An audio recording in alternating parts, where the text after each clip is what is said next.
টানা 41 দিন একটি আমল করুন, দোয়া কবুল হবেই ইনশাআল্লাহ। আমি নিজে আমলটির উপকার পেয়েছি এবং যাদেরকে বলেছি তারাও আমলটির উপকার পেয়েছে। এবং যে আমলটির কথা বলবো সেই আমলটির ব্যাপারে নবী সাল্লাল্লাহু আলাইহি ওয়াসাল্লাম নিজে বলে দিয়েছেন, এটা হচ্ছে জান্নাতের গুপ্তধন।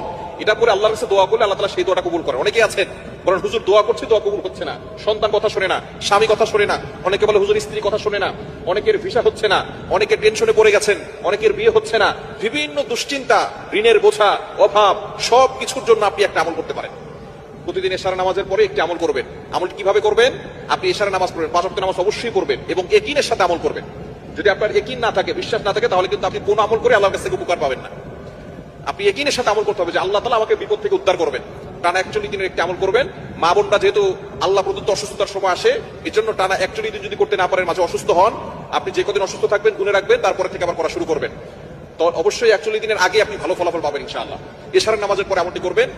প্রথমে 100 বার একটি দুরূদ শরীফ পড়তে হবে, আল্লাহুম্মা সাল্লি আলা সাইয়্যিদিনা মুহাম্মাদ। এই ছোট্ট দুরূদটি 100 বার পড়বেন। এরপর পড়বেন লা হাওলা ওয়ালা কুওয়াতা ইল্লা বিল্লাহ, এতটুকু 499 বার। যে এটা হচ্ছে জান্নাতের ভান্ডার, এটা পড়ে দোয়া করলে আল্লাহ তাআলা সেই দোয়া কবুল করেন। আর শেষবারে লা হাওলা ওয়ালা কুওয়াতা ইল্লা বিল্লাহ আলিয়্যিল আযীম পুরোটা একবার পড়বেন। এরপর আপনি আল্লাহর কাছে দোয়া করবেন। আপনার